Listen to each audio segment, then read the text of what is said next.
GTA Real Estate Investments, pre-construction or resale. Consult trusted realtors. Get first access and incentives. Contact Khalid Aziz or Mashood Khalid. 647-865-2949.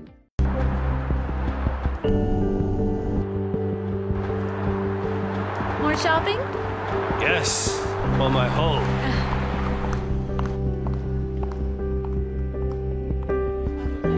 Welcome to Pan Am Blinds Limited.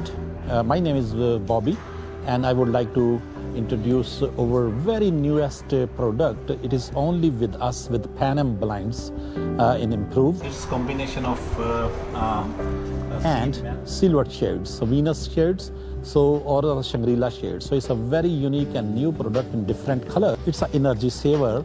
You can save your 85% energy, and also it has child safety features over here. If you see here, if it goes down, it will open itself, and you will see through from this. But ultraviolet rays controlled.